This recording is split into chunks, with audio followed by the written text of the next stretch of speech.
In 1986, Americans bought more than 1 million Oldsmobiles. The name was not surviving on nostalgia. It was one of the biggest automotive brands in the country. Then, General Motors made a decision that sounded modern, clever, and necessary. Oldsmobile would stop being the car people already trusted and become something younger buyers might want. The message was impossible to miss.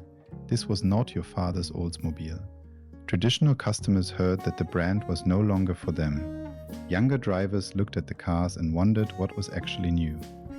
14 years later, GM announced Oldsmobile's death. The slogan did not kill a century-old company by itself, but it revealed the fatal strategy that did. Oldsmobile rejected its identity before it had built another one. That ending feels especially strange because Oldsmobile had spent most of its life knowing exactly what it was. Ransom Eli Olds founded the company in Lansing, Michigan in 1897. At the turn of the century, the automobile was still an expensive experiment. Olds helped turn it into a product ordinary people could imagine owning. The curved dash Oldsmobile became one of the first high-production automobiles. Almost 11,000 were built from 1901 through 1907, at a time when many manufacturers counted annual output in dozens. Oldsmobile joined General Motors in 1908 and eventually found a valuable place in GM's famous price ladder. Chevrolet was the entry point. Pontiac added excitement. Buick and Cadillac moved toward prestige. Oldsmobile occupied the broad, profitable middle, offering buyers a step up without asking them to become luxury customers. But Oldsmobile's real advantage was not simply price. It developed a reputation as the division where new ideas became real cars.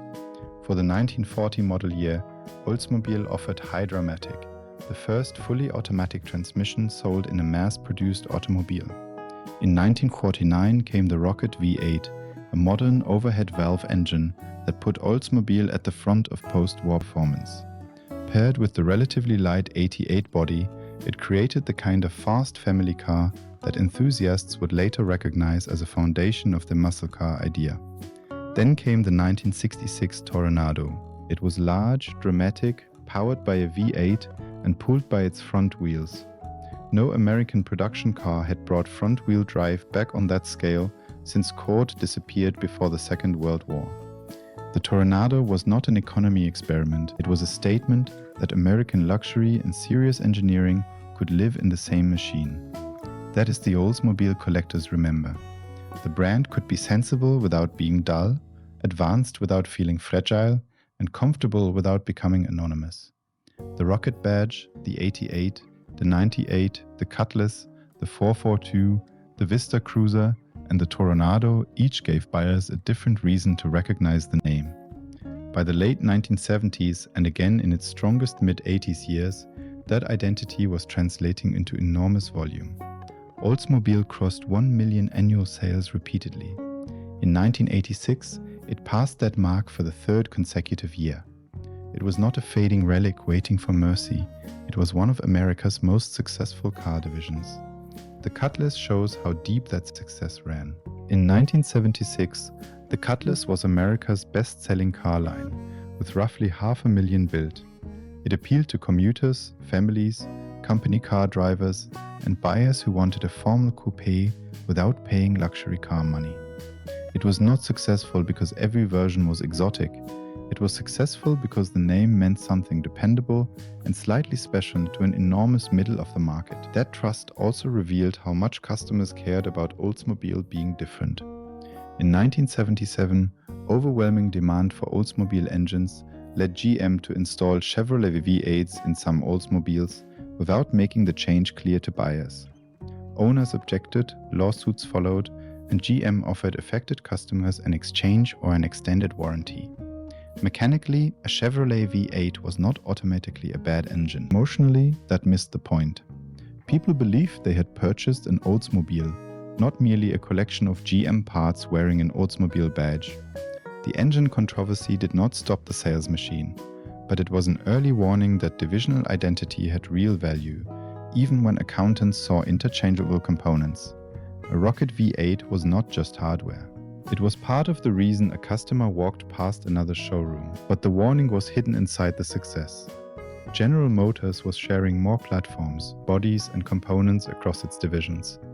That saved development money, but it weakened the old promise that a Chevrolet, Pontiac, Oldsmobile, Buick, and Cadillac represented distinct steps up the same ladder. By the late 1980s, an Oldsmobile could look uncomfortably similar to cars wearing other GM badges. The mechanical character that once made an Olds feel like an Olds was harder to find. At the same time, the market was changing. Honda and Toyota had become serious American competitors. Acura and Lexus were beginning to challenge the assumptions behind Detroit's premium brands. Minivans and sport utility vehicles were pulling families away from the mid-size sedans that had made Oldsmobile rich. The division's buyers were aging, and management was right to see danger. Oldsmobile needed to change. The fatal mistake was deciding that change required a public rejection of the people who still valued it. There was another path available. Oldsmobile could have treated its heritage as proof that the division knew how to make technology approachable. The same company that sold Hydra-Matic, Rocket Power, and the Toronado did not need to pretend its past had never happened.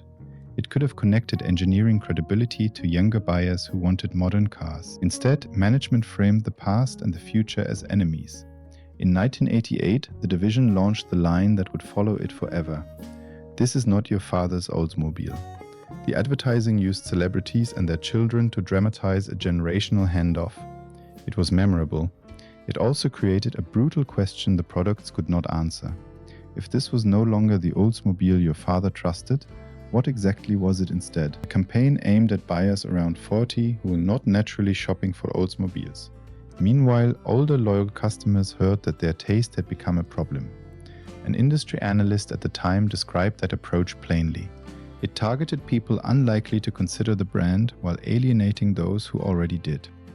Oldsmobile sales in 1989 ran more than 15% behind the previous year's pace. By early 1990, the division was backing away from the slogan, but the slogan disappeared faster than the strategy behind it.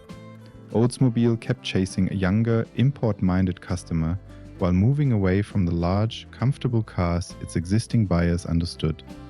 That was not automatically foolish. No brand can survive by refusing to follow its market. The problem was that Oldsmobile was trying to trade a real audience for a theoretical one, while much of its lineup still shared too much with other GM divisions. Here is where the decision became fatal. A brand can survive old customers leaving if new customers arrive. It can survive shared hardware if the design, experience, and message remain distinctive. Oldsmobile lost both protections at once. Its traditional buyers had less reason to stay, and younger buyers had too little reason to switch from Honda, Toyota, Acura, or the other GM showroom down the road. The collapse was startling. At its peaks in the late 70s and middle 80s, Oldsmobile had moved 7 figures a year. In 1992, it sold only about 389,000 cars. GM's board came close to ending the division that year, then gave it one more chance. By 1993, the dilemma was visible inside the showrooms. The 98 and 88 still appealed mainly to older buyers. The long-running Cutlass Sierra had staying power but little novelty. The Silhouette minivan was closely related to Chevrolet and Pontiac versions. Dealers were being asked to wait for future products while selling a lineup that could not yet support the new identity promised in the advertising.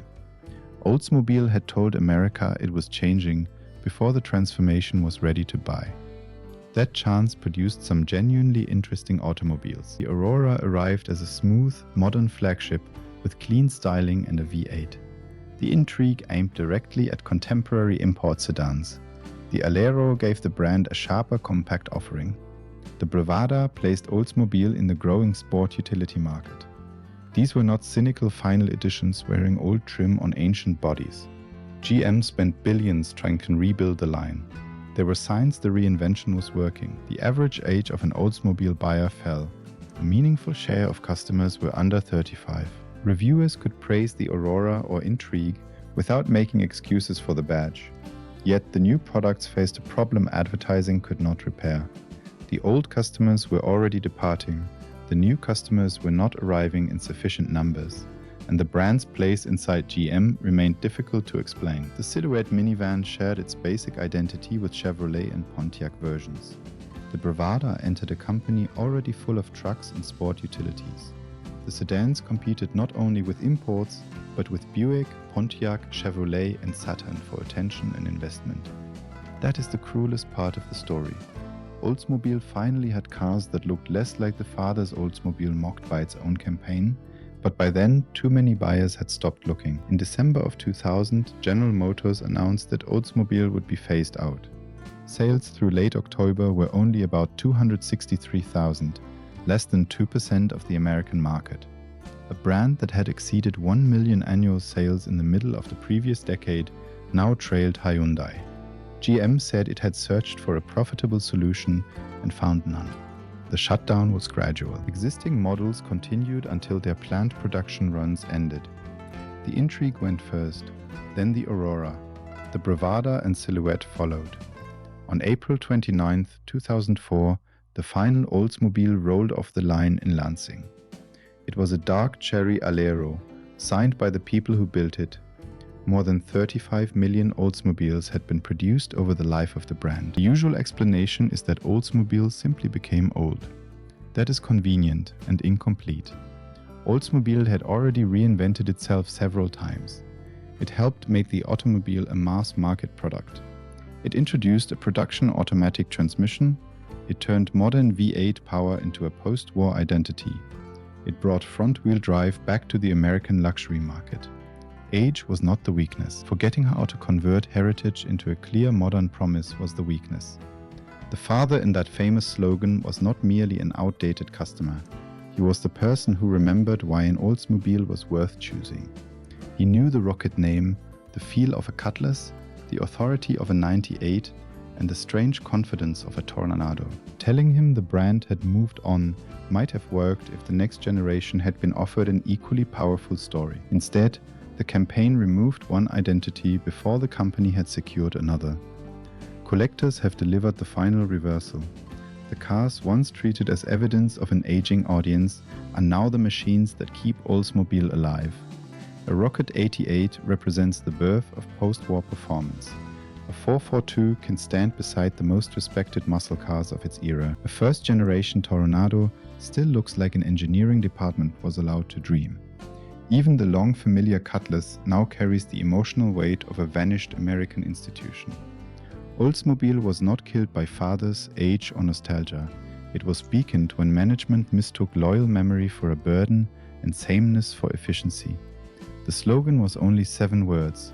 The decision behind it lasted for years. If GM brought back one Oldsmobile name exactly as you remember it, which would you choose? Rocket 88, 442, Cutlass, Vista Cruiser or Tornado? Share your pick in the comments and tell us the story behind it.